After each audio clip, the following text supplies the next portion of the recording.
इसके बाद हम डिस्कस करते हैं thermodynamics. Thermodynamics again heat transfer के जैसे क्वेश्चन पूछे गए बहुत सारे, वैसे ही थर्मोडायनेमिक्स का वेटेज भी इस बार अनएक्सपेक्टेड तो नहीं बोल सकते हम, लेकिन ज्यादा था, है ना। कोर सब्जेक्ट है, बिल्कुल पूछा जा सकता है, इस बार ज्यादा पूछ लिया। और क्वेश्चन आप देखोगे सॉल्यूशन थर्मोडायनेमिक्स से मेरे को क्वेश्चन ज्यादा दिखे, और उनका लाइक डेरिवेशन बेस्ड क्वेश्चन दे दिए, तो कैलकुलेशन पार्ट थोड़ा ज्यादा था, इंटीग्रेशन हो गया, कैलकुलेशन, है ना। तो हम स्टार्ट करते हैं थर्मोडायनेमिक्स के क्वेश्चन। देखिए थर्मोडायनेमिक्स के क्वेश्चन अगर हम देखें, पहला क्वेश्चन थर्मोडायनेमिक्स का, टोटल क्वेश्चन 32 ऑलरेडी डिस्कस कर चुके हैं हम। और क्वेश्चन नंबर 33 थर्मो का पहला क्वेश्चन होगा ये।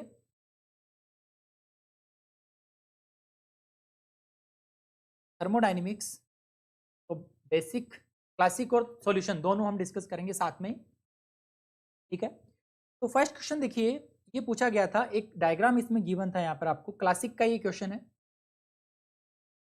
इस तरीके से आपको एक प्रोसेस गिवन था, ये पॉइंट 1 है, ये पॉइंट 2 है, ये पीवी डायग्राम आपको गिवन है। तो पीवी डायग्राम में आप देखोगे, अगर ये प्रोसेस 1 से 2 डायरेक्टली गिवन है, इसको एक काम करता हूँ मैं, कुछ प्रोसेस मतलब पॉइंट ए कंसिडर कर लेता हूँ ना, स्मॉल ए मैंने यहाँ पर लिख दिया। तो यहाँ पर आप देख सकते हो कि ये जो प्रेशर है, अगर यहाँ पर लाइक कुछ मेरा वॉल्यूम V1 रहेगा, यहाँ पर वॉल्यूम V2 रहेगा, यहाँ पर मेरा प्रेशर इस पॉइंट पे P1 रहेगा, है ना, यहाँ पर मेरा P1 V1 रहेगा, और यहाँ पर P2 V2 रहेगा। नाउ टेम्परेचर भी गिवन है हमें, यहाँ पर T1 टेम्परेचर है, यहाँ पर T2 टेम्परेचर। तो दिया है कि पहला जो प्रोसेस है वो आइसोकोरिक, आइसोकोरिक प्लस आइसोबारिक ये बोल रहा है। आइसोकोरिक जहाँ पर वॉल्यूम कांस्टेंट, इस 1 से अगर स्मॉल ए तक आप आओगे तो ये आइसोकोरिक प्रोसेस है। उसके बाद में ये बेसिकली आइसोबारिक प्रोसेस है, प्रेशर कांस्टेंट हो जाता है, पहले वॉल्यूम कांस्टेंट है ना। तो एक प्रोसेस हमें दिया है जो कि आइसोकोरिक प्लस आइसोबारिक प्रोसेस है, ठीक है। इसमें हमें पूछा क्या, पीवी डायग्राम दे दिया, और हमें ओवरऑल हीट ट्रांसफर कैलकुलेट करना है। टोटल प्रोसेस के लिए, टोटल प्रोसेस के लिए हीट ट्रांसफर जो है वो हमें कैलकुलेट करना है। हीट ट्रांसफर कितना हो रहा है, ठीक है, पॉजिटिव है नेगेटिव है, देखते हैं। ओके, एक्चुअली एमसीक्यू टाइप का था, तो ऑप्शंस इसमें गिवन थे, बिकॉज डाटा में वैल्यू कोई गिवन नहीं है ना। तो आप देखोगे इसका सॉल्यूशन बेसिकली, सबसे पहले आइसोकोरिक जो प्रोसेस है, फिर आइसोकोरिक प्रोसेस में अगर हम बात करें तो मतलब क्यू कहाँ से कैलकुलेट करोगे, एक इंटरनल एनर्जी और क्यू में बेसिकली रिलेशन होता है ना। मैं एक काम करता हूँ, डायरेक्टली ओवरऑल सिस्टम के लिए लिखता हूँ delta U, which is internal energy. Internal energy is equal to heat transfer from system 1 to 2 and plus of work done from system 1 to 2, ठीक है। टोटल इंटरनल एनर्जी लिख दिया मैंने, टोटल लिखा, यही हमें कैलकुलेट करना है। सो यहाँ पर आपको कैलकुलेट करना है ये Q12 is equal to internal energy, यहाँ पर देखिए, उसी इस वर्क डन को आप पुट कर सकते हो ना, अब एरिया अंडर द कर्व आपको आ जाएगा ये PdV, है ना। तो ये माइनस ऑफ PdV आएगा, तो ये बेसिकली आ जाएगा इंटरनल एनर्जी, और ये माइनस PdV जब पुट करोगे तो ये राइट हैंड साइड में जाके बेसिकली प्लस हो जाए, लेफ्ट हैंड साइड में जाके प्लस हो जाएगा, तो ये PdV बन जाएगा। ये इक्वेशन आपको मिली। नाउ PdV तो इंटीग्रेशन ऑफ PdV तो आप एरिया अंडर द कर्व लिख सकते हो, एरिया अंडर द कर्व आप लिख सकते हो। अगर एरिया अंडर द कर्व आप लिखोगे, ये लाइक P2 है, ठीक है, यहाँ पर आपका P1 प्रेशर है, ये P2 प्रेशर है, और ये आप डिफरेंस देखोगे V2 माइनस ऑफ V1, ये रेक्टेंगल बनेगा, इसका एरिया अंडर द कर्व यही रहने वाला है ना। तो एरिया अंडर द कर्व आप, ये हाइट जो है ये बेसिकली P2 होगी, तो P2 into V2 minus of V1, area under the curve से आपको ये मिल जाएगा। तो ये पार्ट जब सोल्व करोगे तो ये आपको मिल जाएगा P2 into V2 minus of V1। Now Q122 is equal to, और ये जो डेल्टा U बेसिकली रहेगा, देखिए ये रहेगा CV into T2 minus of T1 plus of area under the curve which is P2 into V2 minus of V1। तो ये इस टाइप का जो ऑप्शन था वो आपका करेक्ट आंसर था, ठीक है। ये ऑप्शन बेस्ड आपको एमसीक्यू बेस्ड क्वेश्चन था। अब इसमें देखिए, आप एक चीज अगर नोटिस करोगे कि यहाँ पर पहला जो प्रोसेस है वो आइसोकोरिक है, तो आइसोकोरिक में आपका टेम्परेचर जो बेसिकली चेंज होगा, मतलब ये T1 यहाँ पर दिया है, यहाँ पर T2 दिया है, मतलब आप ये नहीं बोल सकते यहाँ पर T1 टेम्परेचर होगा आइदर, या फिर यहाँ पर T2 होगा, यहाँ पर टेम्परेचर चेंज होगा, बिकॉज प्रेशर जो है डिक्रीज, प्रेशर जो है बेसिकली डिक्रीज हो रहा है ना, तो टेम्परेचर यहाँ पर चेंज होगा। इसलिए यहाँ पर टेम्परेचर पे हम लोग कुछ कमेंट नहीं कर रहे, लेकिन कंप्लीट प्रोसेस के लिए जब आप लिखोगे इंटरनल एनर्जी, तो वो किसके इक्वल रहेगी, CV into T2 minus T1, simple है ना। किसी प्रोसेस के लिए आप इंटरनल एनर्जी लिखोगे तो वो CV into T2 minus of T1 होगा, ओके।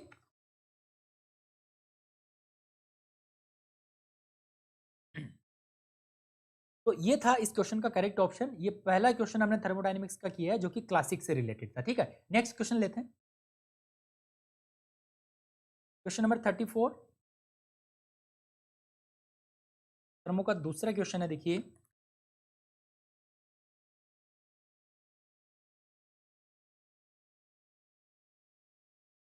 अगेन क्लासिक थर्मो का ही है। एक क्वेश्चन था जिसमें आपको गिवन था, देखिए, at 4 degree centigrade the coefficient of, इसमें एक्चुअली फॉर्मूला भी गिवन था, मतलब कोएफिशिएंट ऑफ वॉल्यूम एक्सपेंशन क्या होता है, अल्फा क्या होता है ना, इस तरीके से आपको प्रॉपर गिवन था फॉर्मूले में, पर नहीं लिख रहा हूँ। तो कोएफिशिएंट ऑफ वॉल्यूम एक्सपेंशन क्या हो गया, जीरो, बीटा जो है जीरो गिवन है, मतलब है ना beta. Now alpha is 5 into 10 power minus 4 and the specific volume is also given, specific volume is equal to 18 into 10 power of minus 6 meter cube per mole. Okay, now calculate करना है आपको, यहाँ पर calculate V into delta S upon of delta V into T, क्या आपको calculate करना है इस क्वेश्चन में। ठीक है, तो ये क्वेश्चन बहुत सिंपल है, मतलब इसका आंसर देखिए, अभी आप एनएटी टाइप करा होगा ये क्वेश्चन भी। इस क्वेश्चन में आप आपको पहले सोल्व आपको करना है यहाँ पर, मतलब v into delta S upon of delta we into T, इसकी वैल्यू आपको कैलकुलेट करनी है। ठीक है, नाउ देखिए, आप इसको कोरिलेट कर सकते हो with the help of the Maxwell relation. मतलब देखिए, आपको पता है delta V upon of V is equal to beta D T minus of alpha into D P. ये इक्वेशन तो आपको याद होनी चाहिए, इस क्वेश्चन को करने के लिए ये इक्वेशन आपको याद होनी चाहिए, पहली चीज तो। ठीक है, नाउ इस इक्वेशन की हेल्प से आप क्या करोगे, देखिए, एट कांस्टेंट वॉल्यूम, मैं कांस्टेंट वॉल्यूम कहां से लाया, देखिए इसकी बात करता हूं। ये जो रिलेशन है ना delta S upon of delta we, ये आपको बेसिकली मतलब वहां पर क्लिक भी करना चाहिए कि इस तरीके से इसका आंसर निकलेगा। तो मैं यहां पर इस delta S upon of delta we को, वे टेम्परेचर इज कांस्टेंट, ये मैं कैसे लिख सकता हूं। अगर आपको शॉर्टकट तरीका याद है मैक्सवेल रिलेशन का, हो सकता है आपने डिफरेंट डिफरेंट मेथड पढ़ा हो। अगर आपने मेरा यूट्यूब पे मैंने एक चैनल एक वीडियो अपलोड कर रखा है मैक्सवेल रिलेशन पे, शॉर्टकट जो ठीक है, वहां पर एक मेथड हम यूज करते हैं तपस्वी, टीपीएसवी। मतलब मुझे कैलकुलेट करना है, ये देखिए डेल्टा पी, डेल्टा मतलब delta T upon of delta P. मुझे एक्चुअली मतलब टी पी एस वी ना, मेरा एस वी आ रहा है तो यहाँ पर पी आएगा, यहाँ पर टी आएगा। ठीक है, ये जो टी है ये कांस्टेंट रहेगा, ये वी जो है ये इधर कांस्टेंट रहेगा, ऐसे लिखते हैं हम लोग। तो ये रिलेशन मैंने मैक्सवेल रिलेशन, जो शॉर्टकट हम लोग एक ट्रिक तपस्वी बोलते हैं, उसकी हेल्प से मैंने लिख लिया। जब टी से स्टार्ट किया हमने, ऊपर की तरफ जाता है तो पॉजिटिव साइन आता है, पॉजिटिव साइन हमने लिख दिया। ठीक है, तो ये तपस्वी वाला हमने फॉर्मूले से ये रिलेशन, मतलब ये delta S upon of delta V किसके इक्वल होगा, delta P upon of delta T where volume is constant. अब ये delta P upon of delta T हम कहां से कैलकुलेट कर सकते हैं, इस इक्वेशन से। तो मैंने बोला यहाँ पर वॉल्यूम कांस्टेंट के लिए यहाँ से मुझे देखिए मिलेगा, अगर वॉल्यूम कांस्टेंट है तो डीवी क्या हो गया, जीरो हो गया। ये मिल गया मुझे, zero is equal to beta into D T minus of alpha into D P. Now यहाँ से मैं कैलकुलेट कर सकता हूँ कि alpha D P is equal to beta D T. Now del dp upon of dt is equal to beta upon of alpha. Now beta तो मुझे question में जीरो गिवन है, तो ये जीरो हो गया। तो del P upon of del T, अगर ये टर्म जीरो आ रहा है, ये टर्म अगर जीरो के इक्वल आ रहा है, मतलब कि अगर इस हमें जो वैल्यू कैलकुलेट करना था v into del S upon of del V D T, अगर ये टर्म जीरो आ रहा है, because del P upon of del T V at constant volume zero आ रहा है, तो ये टर्म अल्टीमेटली क्या होगी, जीरो होगी। तो ये जीरो आ रही है, तो ultimately v into zero zero आएगा। फाइनल आंसर क्या आ गया, जीरो। तो इस तरीके से आपको ये कोरिलेशन जो है यूज करना था। एक equation del V upon of V is equal to beta into D T minus of alpha into D P आपको पता होना था, और सेकंड आपको ये मैक्सवेल कोरिलेशन यूज करना आना चाहिए। ठीक है, तो नेक्स्ट मूव करते हैं नेक्स्ट क्वेश्चन की तरफ। देखिए, ये था हमारा question, question number 34 classical, again मतलब क्लासिकल थर्मो का नहीं था, ये बोल सकते हो क्लासिकल थर्मो का ही था ना, हाँ ठीक है। तो question number 35, question number 35 thermo का थर्ड क्वेश्चन थर्मो का। देखिए, एक क्वेश्चन हमें पूछा गया था जिसके ऑप्शन, मतलब एक जैसे एक हमारे पास में मिक्स, मतलब इक्विलिब्रियम पे हमें गिवन है वेपर और लिक्विड, ये लिक्विड और वेपर जो है ये इक्विलिब्रियम पे। ठीक है, एक मिक्सचर है जो कि इक्विलिब्रियम पे, इक्विलिब्रियम पे कौन कौन सी कंडीशन ट्रू होगी, यही हमें पूछा गया था। इस तरीके ऑप्शंस गिवन थे, हमें 4 ऑप्शंस गिवन थे इस क्वेश्चन के लिए, है ना?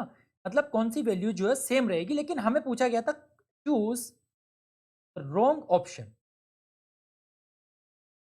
रॉन्ग ऑप्शन जो है हमें वो चूज करना था। ऑप्शंस कुछ इस तरीके से गिवन थे, देखिए delta A upon of delta V at constant temperature and at constant number of mole is equal to delta A upon of delta V at constant वो सॉरी ये बेसिकली सॉरी ये V जो है vapour को represent कर रहा है, L जो है लिक्विड को रिप्रेजेंट कर रहा है ना, लिक्विड और वेपर के लिए ये टर्म जो है, और डिनोमिनेटर में ये कांस्टेंट टेम्परेचर को रिप्रेजेंट कर रहा है, ये एन जो है मोल्स को रिप्रेजेंट कर रहा है, नंबर ऑफ मोल्स, है ना? यहाँ पर again constant temperature number of moles, ये इक्वल होगा क्या? देन इसके बाद option B is delta A upon of delta N for liquid at constant temperature and volume is equal to delta A upon of delta N at constant volume is sorry at for vapor at constant temperature and volume. Now the option C is A plus of Ts upon of N power N, okay, power means की for liquid, ये मैं statement जो लिख रहा हूँ left hand side वाली सब liquid के लिए लिखी हुई है। Now is equal to A plus of T S upon of N, ये कोई पावर वगैरह नहीं है, जैसे ये लिक्विड को रिप्रेजेंट कर रहा है और ये वेपर को रिप्रेजेंट कर रहा है। So A plus T S upon of N, A plus of T S अगर आपको पता हो तो यू होता है internal energy, A plus of T S internal energy होता है। इसने बोला है कि लिक्विड एंड वेपर के लिए internal energy divide by number of moles equal होगा। अगर मैं एन एन कैंसिल भी कर दूं तो इंटरनल एनर्जी इक्वल नहीं, आइदर इक्विलिब्रियम पे क्यों ना रहे सिस्टम, वेपर और लिक्विड के लिए ये इक्वल नहीं होगा, है ना? देन इसके बाद ऑप्शन डी देख लेते हैं, ए plus of P V, A plus of P V basically क्या होगा, जी हो जाएगा, gives free energy, gives free energy बिल्कुल सेम रहेगी। ए प्लस ऑफ पी वी, ये ऑप्शन डी में नेक्स्ट इधर लिख देता हूँ कि आपको क्लियरली विजिबल रहे।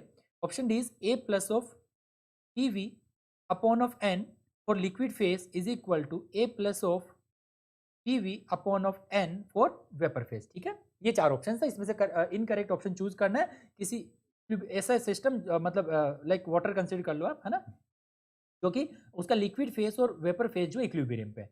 इसके लिए देखिए क्या क्या वैल्यू सेम होने वाली है। अगर मैं बेसिक बोलूं तो यहाँ पर देखिए टेम्परेचर सेम रहेगा, इक्विलिब्रियम पे टेम्परेचर सेम रहेगा लिक्विड एंड वेपर का, इक्विलिब्रियम पे प्रेशर सेम रहेगा लिक्विड एंड वेपर का, इक्विलिब्रियम पे गिव्स फ्री एनर्जी सेम रहेगी लिक्विड एंड वेपर की।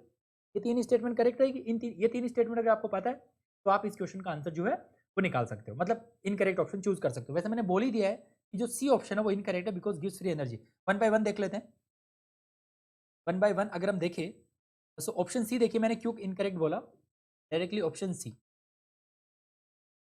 ए क्या है, बेसिकली हेल्मोल्ट्ज एनर्जी है, A is the Helmholtz energy.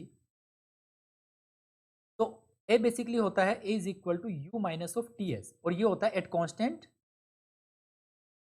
Temperature and volume, ठीक है, at constant temperature and volume. तो यहां से आप इंटरनल एनर्जी लिख सकते हो ना, U is equal to A plus of T S. इसने बोला है कि A plus of T S upon of N for liquid phase is equal to A plus of T S upon of N for vapour phase is equal. Means ये क्या बोला इसने, internal energy is divided by U for liquid phase is equal to internal energy for vapour phase upon of N is equal to, but ये equal नहीं होता। ये जो option है ये इनकरेक्ट हो गया, option C is wrong. Incorrect option ही चूज करना था ना, तो आपका आंसर जो है वो करेक्ट है। बाकी आप अपने सेटिस्फेक्शन के लिए चेक कर सकते हो बाकी ऑप्शंस को, है ना। सी डेफिनेटली रॉन्ग है, बाकी सारे ऑप्शन करेक्ट है। लाइक अगर मैं बात करूं ऑप्शन ए की, ऑप्शन ए में क्या दिया है, मतलब आप डायरेक्टली मतलब लिखते हो ना, दो फेसिस अगर इक्विलिब्रियम पे है तो केमिकल पोटेंशियल क्या होगा, इक्वल होगा। केमिकल पोटेंशियल जो हम लिखते हैं डेल्टा फाई, है ना, delta phi upon of delta N, delta V और T at N for liquid is equal to delta phi upon of delta V for vapour at constant temperature and number of moles. तो ये chemical potential है, तो chemical potential दो faces के लिए मतलब दो वेपर एंड लिक्विड दो फेस होगा ना यहाँ पर एट इक्विलिब्रियम ये दोनों फेसेस के लिए लिक्विड एंड वेपर के लिए इक्वल होगा, ठीक है। तो ये इक्वल होगा मतलब कि आप मतलब हम लोग वहां पर जो फाई यूज करते हैं मतलब केमिकल पोटेंशियल के लिए, तो वहां पर आप कोई भी टर्म पुट कर सकते हो उसमें, कोई भी प्रॉपर्टी लाइक हेल्मोल्ट्ज एनर्जी हो गया, है ना, लाइक उसमें गिव्स फ्री एनर्जी तो वैसे भी जीरो होता ही, मतलब नॉट जीरो, इक्वल होगा दोनों फेसेस के लिए इक्विलिब्रियम पे। तो वहां से आप बोल सकते हो कि ऑप्शन ए करेक्ट होगा। नाउ अगर ऑप्शन बी की हम बात, अगेन ऑप्शन बी हम देखें तो वो भी केमिकल पोटेंशियल है, ऑप्शन बी भी सेम है केमिकल पोटेंशियल। आप इस तरीके से लिख सकते हो ना, ऑप्शन बी में क्या है, ए गिवन है पहले फंक्शन में, वो भी केमिकल पोटेंशियल का ही पार्ट है। इसमें जैसे इसने क्या कर दिया, वॉल्यूम कांस्टेंट कर दिया, नंबर ऑफ मोल्स के कॉरस्पॉन्डिंग देख रहे हैं, तो ये भी करेक्ट है ना। ऑप्शन ऑप्शन कौन सा रह गया, रिमेनिंग डी। डी में क्या है देखिए, ए प्लस, ये इसने दिया A plus of PV, A plus PV कहाँ से निकाल सकते हैं हम लोग? देखिए गिव्स फ्री एनर्जी क्या होता है, H minus of T S. इसमें अगर एच की वैल्यू आप पुट कर दो which is U plus of PV, तो यहाँ से मिल जाएगा H is equal to, H में अगर मैं पुट कर दूँ यू प्लस ऑफ पीवी तो ये मिल जाएगा। और फिर उसके बाद आप पुट कर दोगे ए की वैल्यू पुट कर दोगे, ए जो कि होता है you minus of T S, है ना। तो उसके बाद आपको मिल जाता है ए प्लस ऑफ पी, डायरेक्टली अगर आपको याद है तो अच्छी बात है, जी is equal to A plus of PV. तो इसने क्या बोला है कि gives free energy divide by moles for liquid phase is equal two gives free energy upon moles for vapour phase is equal. बिल्कुल करेक्ट है, ये मैंने स्टार्टिंग में लिखा है यहाँ पर देखिए, कि गिव्स फ्री एनर्जी जो है लिक्विड एंड वेपर फेज के लिए इक्विलिब्रियम पे इक्वल होने वाली है। तो इसमें इनकरेक्ट ऑप्शन कौन सा हो गया, इंटरनल एनर्जी वाला, option C is the incorrect, वो जो कि हमारा आंसर है इस क्वेश्चन का। ठीक है, तो नेक्स्ट क्वेश्चन देखते हैं। नेक्स्ट क्वेश्चन देखते हैं हम, देखिए fourth question, question number 36। Fourth question किसका है, थर्मो का, थर्मो का ये फोर्थ क्वेश्चन है। फोर्थ क्वेश्चन है थर्मो का, ओवरऑल 36 क्वेश्चन नंबर 36 है ना। तो ये क्वेश्चन है बेसिकली मिक्सिंग से रिलेटेड पहले भी क्वेश्चन पूछे गए हैं। मैं डायरेक्टली थ्योरी नहीं लिख रहा हूँ यहाँ पर, जस्ट लैंग्वेज लिख रहा हूँ कि हमें गिवन है 5 मोल बेंजीन, इसको मैं मोल मतलब ए से डिनोट कर रहा हूँ ना। उसके बाद हमें गिवन है 8 मोल टोल्विन, तो बी से रिप्रेजेंट कर रहा हूँ। Then the 7 moles of xylene, the 7 moles of xylene, ठीक है, ये हो गया। नाउ हमें कंडीशन गिवन है कि 25 डिग्री सेंटीग्रेड इन 1 बार पे बेसिकली 3 कंपोनेंट जो है मिक्स किए जा रहे हैं इनको, ठीक है, इनको मिक्स किया जा रहा है। इनको मिक्स अगर किया जाएगा तो उस केस में हमें कैलकुलेट क्या करना है, change in entropy, calculate the entropy of mixing, calculate the entropy of mixing, ठीक है। जब ये आइडियल सॉल्यूशन बना रहे हैं, ये मिक्सिंग के बाद क्या बना रहे हैं, आइडियल सॉल्यूशन बना, ठीक है। एंट्रोपी कैलकुलेट करना है, ठीक है, मतलब आप बोल सकते हो यहाँ पर हमें कैलकुलेट क्या करना है, delta S of ideal mixer के लिए, डेल्टा एस जो है कैलकुलेट करना है। तो क्या फॉर्मूला होता है इसके लिए, minus R into summation of X I into L N X I. आप देख सकते हो यहाँ पर कि टर्नरी मिक्सर दिया है, इस टाइप का क्वेश्चन पहले भी गेट में पूछा गया है। मतलब कब पूछा गया था, लास्ट ईयर नहीं था, उससे लास्ट ईयर 20 में, है ना, 20 में पूछा गया था। वहां पर आपको बाइनरी मिक्सचर गिवन था, यहाँ पर A B C ternary mixture दे दिया, तो ये आपको फॉर्मूला जो 3 बार आ जाएगा, x1 ln x1, मतलब ए बी सी की टाइम में आप अगर लिखो तो 3 बार टाइम उस तरीके से लिख, ठीक है। तो अब यहाँ पर टोटल मोल्स देख लो पहले, टोटल मोल्स कितने हो गए, 20 मोल। मोल फ्रैक्शन लिख सकते हो ना, 5/20, 8/20, 7/20। और इस क्वेश्चन में ओके इंपॉर्टेंट जो है, इसने लास्ट में जो है वो पूछा है यूनिट जो है जूल पर केल्विन। यहाँ पर जो आपका आंसर आएगा, यहाँ से जो आएगा आंसर वो किस में आएगा, आपका जूल पर मोल पर केल्विन में आएगा। तो आप क्या कर दोगे, टोटल मोल से डिवाइड मल्टीप्लाई कर दोगे लास्ट में। इस तरीके से पहले भी क्वेश्चन जो था मतलब गेट में पूछा जाता है। अरे यूनिट का थोड़ा सा ध्यान रखना आपको, किस यूनिट में बोल रहा है। तो यहाँ पर आप लिखोगे delta S mixture ideal mixer. तो देखिए ए के लिए आप देखोगे 5/20 ना, 5/20 विच इज 0.25। बी के लिए मैं डायरेक्ट मोल फ्रैक्शन लिख दे रहा हूँ यहाँ पर, बी के लिए मोल फ्रैक्शन हो गया 8/20 विच इज 0.4, एंड सी के लिए मोल फ्रैक्शन हो गया बेसिकली 7/20 विच इज 0.35, ठीक है। तो अब आप इजीली लिख सकते हो, माइनस आर की वैल्यू भी गिवन है 8.314 into 0.25 into L N 0.25 plus of 0.4 into L N 0.4 plus of 0.35 into L N of 0.35। तो यहाँ से सोल्व कर लो। भी इसको जब सोल्व करते हो तो 8.9835 जूल पर मोल पर केल्विन यहाँ से आपको मिलने वाला है। ये delta S mixture for ideal 8, भाई अगर तुम्हारा 8.9 लिखा है तो गलत है तुम्हारा आंसर। स्टेशन थिकनेस दी थी तो आरसी की वैल्यू 2.5 आएगी। श्योर निवासित में जैसा जैसा मेरे पास वैल्यू था उसके बेसिस पे सोल्व किया मैंने, बट प्रोसेस सेम रहेगा। बट ये देखिए ये मित्रा को मैं बोल रहा हूँ यहाँ पर कि आंसर ये नहीं है फाइनल आपका। मैंने जस्ट अभी क्या बोला कि आपको पूछा किस में, आपको इसको कन्वर्ट करना पड़ेगा जूल पर केल्विन में। उसके लिए आपके पास टोटल मोल से आप मल्टीप्लाई करोगे, टोटल मोल्स आर 20, तो ये 20 मोल है ना, तो आपको जो आंसर आपका होगा वो रहेगा देखिए 8.9835 is multiplied by 20 which is equal to 179.69 joule पर केल्विन। तो करेक्ट आंसर है 179.69 जूल पर केल्विन, तो करेक्ट आंसर।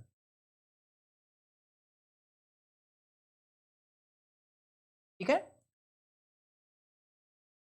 तो होप सो ये क्वेश्चन आप करेक्ट करके आओ। सॉल्यूशन थर्मोडायनेमिक्स का क्वेश्चन था। नाउ क्वेश्चन नंबर 37 देखिए, थर्मो का 5th नंबर क्वेश्चन है ये। जनरली ऐसा होता था कि थर्मो के क्वेश्चन बच्चों को याद नहीं रहते थे, लेकिन इस बार थर्मो के क्वेश्चन सब लोग याद करके आए हैं, काफ़ी सारे क्वेश्चन बिकॉज आए हैं इस वजह से, है ना। बहुत ज़्यादा डाटा नहीं है मतलब ऐसे देखा जाए तो नेक्स्ट क्वेश्चन हम लोग थर्मो का लेते हैं। थर्मो के 2 क्वेश्चन अभी तो मेरे पास, एक जो प्रोसेस कैलकुलेशन का जिसको आप बोलते हो क्लाउसिस क्रेपोरन वाला, उसको भी मैं थर्मो का ही कंसिडर करूंगा। ठीक है, बिकॉज बच्चे बहुत प्रोसेस कैलकुलेशन तो वैसे भी पढ़ के नहीं जाते हैं, है ना। बच्चों का मानना होता है कि सर सिंपल क्वेश्चन आए प्रोसेस कैलकुलेशन में तो सोल्व कर लेंगे, अगर टफ आएगा तो छोड़ देंगे, है ना। बट प्रोसेस कैलकुलेशन के क्वेश्चन इधर हो सकता है, आप उसको सीआरई का क्वेश्चन बोल सकते हो, उसको आप मास ट्रांसफर का क्वेश्चन बोल सकते हो, सिंपल मटेरियल बैलेंस पे आता है तो उसको आप जैसे थर्मो का क्वेश्चन बोल सकते हो, अगर एनर्जी वाले पार्ट से आता है तो, है ना। वो एक्चुअली अलग से सब्जेक्ट नहीं होता है, सारे सब्जेक्ट में कवर हो ही जाता है बेसिकली प्रोसेस कैलकुलेशन का मोस्टली पार्ट अगर हम देखें तो देखिए क्वेश्चन हमें गिवन था, सॉल्यूशन थर्मोडायनेमिक्स से बेस्ड क्वेश्चन था। एक इक्वेशन गिवन थी, गिव्स फ्री एनर्जी है ना, जीई। तो गिव्स free energy GE upon of R T is equal to X A into X B plus of C one, sorry into of C one plus of C two into X A minus of X B. ये इसको मैं equation number 1 लिख रहा हूँ, ठीक है। इसको मैं इक्वेशन नंबर 1 लिख रहा हूँ, वेयर कांस्टेंट की वैल्यू गिवन थी, C1 is equal to 0.45 and C2 is equal to 0.018। ठीक है, ये वैल्यूज हमें गिवन है। ना इस क्वेश्चन में हमें कैलकुलेट क्या करना था, कैलकुलेट करना था हमें इंटीग्रेशन, एक दे रखा था ln of gamma A upon of gamma B. अगर ये क्वेश्चन आप सोल्व करके आए हो तो बहुत अच्छी बात है गाइस, अदरवाइज हो सकता है आपने इतनी बड़ी क्वेश्चन देख के छोड़ दिया हो। इस तरह की क्वेश्चन में बस आपको स्ट्राइक करना होता है ना, एक बार अगर आपको स्ट्राइक कर गया कि मैं कैसे सोल्व करूंगा, प्रोसीड करना आपको आना चाहिए। अगर प्रोसीड आपने सही कर लिया तो आप डेफिनेटली क्वेश्चन का आंसर कर पाए होंगे, है ना। तो देखिए इस क्वेश्चन को हम कैसे प्रोसीड करेंगे। 2 मार्क्स का क्वेश्चन यहाँ पर सॉल्यूशन थर्मोडायनेमिक्स का। डेल्टा जीई को हम इस तरीके से लिखते हैं ना, delta G is equal to X A ln of gamma A plus of X B ln of gamma B. इस तरीके से लिख सकता हूँ मैं। नाउ मुझे देखिए एक्चुअली पहले चाहिए कि ये ln gamma A upon of gamma B को मैं कोरिलेट कैसे करूं इस जी बाई आर टी से, कुछ तो मुझे, तो यहाँ से मुझे पता है कि ln गामा ए मेरे पास है, यहाँ पर भी ln गामा बी है, मतलब मैं अगर इस इक्वेशन के साथ कुछ डील करूं तो मेरा आंसर आ सकता है ना। इस इक्वेशन के साथ अगर मैं डील करूं तो मैं क्या, इस तो फिर से लिख रहा हूँ, delta G upon of R T is equal to X A ln gamma A plus of, एक काम करता हूँ मैं एक्स बी की जगह में मैं पुट कर देता हूँ 1 माइनस ऑफ एक्स ए, तो X A plus of X B equal to 1 तो होगा, मोल फ्रैक्शन है, into of ln of gamma B. ये ठीक, ये क्यों किया मैंने, तो इस इक्वेशन को मैं अभी क्या करने वाला हूँ, डिफ्रेंशिएट करने वाला हूँ with respect to X A. तो इससे मुझे डेल मतलब G E upon of R T equal to basically मिल जाएगा। देखिए जब आप इसको डिफ्रेंशिएट करते हो विद रिस्पेक्ट टू ऐसे एक्स ए, तो आपको ये मिलता है ln of gamma A minus of ln of gamma B. तो लोगरिथमिक प्रॉपर्टी अप्लाई करके आप उसको ln of gamma A upon of ln of gamma B लिख सकते हो, ठीक है ना। ये इक्वेशन आपको मतलब अब मेरे को अल्टीमेटली ये रिलेशन मिल गया कि मैं यहाँ से इसको कैसे इसमें सब्सटीट्यूट करूँ। ln gamma upon of gamma भी बेसिकली क्या होगा, डी बाई डी एक्स से G upon of G upon of R T होगा। तो ये सोल्व कर लो पहले आप, आपको कैलकुलेट करना है integration of 0 to 1 ln of gamma A upon of gamma B is equal to, आपको पता चल गया कि ये होगा D by D X A E upon of R T integration from 0 to 1 into D X A, correct है। तो पहले ये पार्ट सोल्व कर लो, आपके पास में इक्वेशन है, ये इक्वेशन है, इसको डिफरेंशिएट कर दो विद रिस्पेक्ट टू एक्स ए, आप कर सकते हो, बिल्कुल सिंपल है, थोड़ा सा लेंथी कैलकुलेशन रहेगा, कांस्टेंट की वैल्यू पुट करो, एक्स ए को एक्स ए रहने दो, एक्स बी को 1 minus of X A put करो। जब आप सोल्व करते हो इसको, ये वाला पार्ट में लिख रहा हूँ, D upon of D X A E upon of R T, ये सोल्व करते हो तो एक्स ए और एक्स बी की टर्म में आप एक्स ए की टर्म में सॉरी एक्स ए की टर्म में की इक्वेशन मिलेगी, वो रहेगी 0.432 minus of 0.792 x A minus of 0.108 x A square, ये आपको मिलता है, ठीक है। नाउ इस इक्वेशन को आपको अल्टीमेटली क्या करना है, अभी इंटीग्रेट करना है। यही तो आपका अल्टीमेटली है ना इंटीग्रेशन, यही आपको कैलकुलेट, इसको जस्ट इंटीग्रेट कर दो 0 से 1, यहाँ पर डी एक्स से लगा दो, ये आपका इंटीग्रेशन हो जाएगा, इसका इंटीग्रेशन एक्स से फ्रॉम 0 to 1। तो जब आप इसको इंटीग्रेट करोगे तो आप लिमिट पुट करने के बाद आपको आंसर 0। मेरा आंसर 0 आ रहा है जैसा डाटा मेरे पास में, और किसी का आंसर 0 आया था इसका, या फिर किस किसने सोल्व किया था ये क्वेश्चन एग्जाम में, ये वाला क्वेश्चन किस किसने सोल्व किया था, इसमें मतलब एक इक्वेशन आपको बस ये पता होनी चाहिए। अगर ये इक्वेशन आपको पता है देन इनफ है। C upon of RT is equal to XA into ln A in ln gamma A, where gamma A and gamma B is the activity coefficient है ना, plus of XB into ln gamma B। इसी equation पर base ये question था, मेरे हिसाब से इसका आंसर 0 आ रहा है जैसा डाटा मेरे पास में है, बाकी आने के बाद देखेंगे, ठीक है। नाउ नेक्स्ट क्वेश्चन एक और है यहाँ पर जिसको मैं प्रोसेस कैलकुलेशन और थर्मो का क्वेश्चन, करेक्ट आंसर है 0। ओके, बहुत सही है, फिर तो मतलब मैंने करेक्ट किया है, बिकॉज अभी ये सब मेमोरी बेस्ड क्वेश्चन है ना, डाटा नहीं होने से श्योर नहीं होता है ना। अच्छा है तुमने किया, बिल्कुल करेक्ट होगा तुम्हारा, 0 मेरा भी आ रहा है, तुम्हारा भी आ रहा है, तो बिल्कुल करेक्ट होगा हम दोनों का, ठीक है। तो क्वेश्चन नंबर 37 हो गया। Now the question number 38, question number 38 again मैं इसको थर्मो का ही क्वेश्चन बोलूंगा, और ये थर्मो का क्वेश्चन है क्वेश्चन नंबर 6, जिसको आप प्रोसेस कैलकुलेशन का क्वेश्चन भी बोल सकते हो, है ना, थर्मो प्लस प्रोसेस कैलकुलेशन, कोई भी कंसीडर करो इसको। अगर आपको लगता है कि थर्मो ज़्यादा आ गया तो इस क्वेश्चन को आप 2 नंबर का प्रोसेस कैलकुलेशन का बना दो। अगर आप बोलते हो कि थर्मो ज़्यादा है तो इसको फिर थर्मो का ही कंसीडर करो, ठीक है ना। तो देखते हैं क्वेश्चन हमारा था, देखिए a pure substance, pure substance वाले क्वेश्चन की मैं बात कर रहा हूँ कि ए प्योर सब्सटेंस,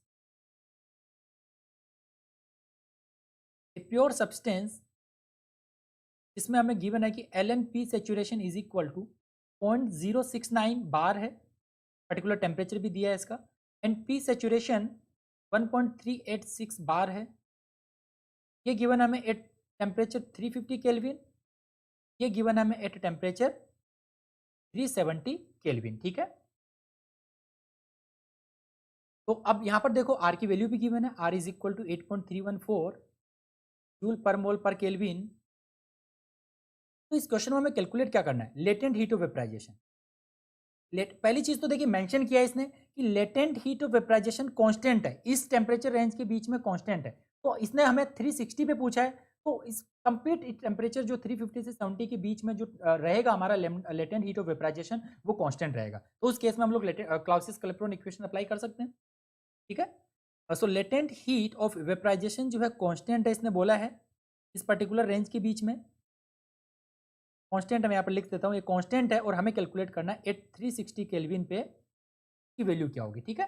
37.4, या बिल्कुल मेरा भी यही आंसर आ रहा है 37 किलो जूल में, तो आपका बिल्कुल करेक्ट है ये।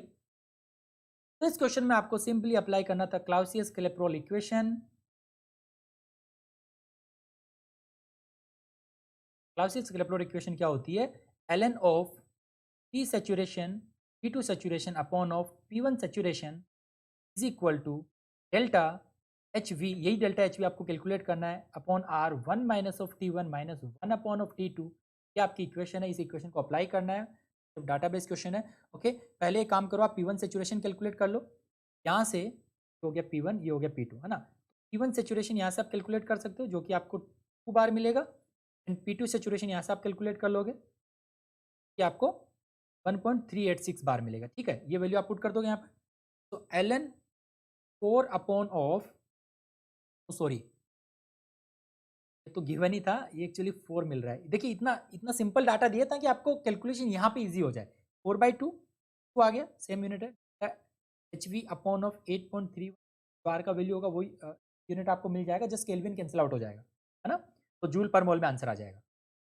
सो 1 अपॉन ऑफ 350 माइनस ऑफ 370, तो यहाँ से आपको मिल जाएगा delta H V is equal to 37314.29 joule per mole. तो अगर आप इसको लिखो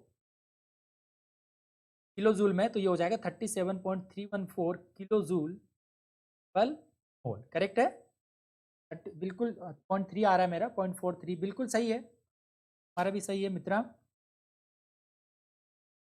ओके, तो ये था यहाँ पर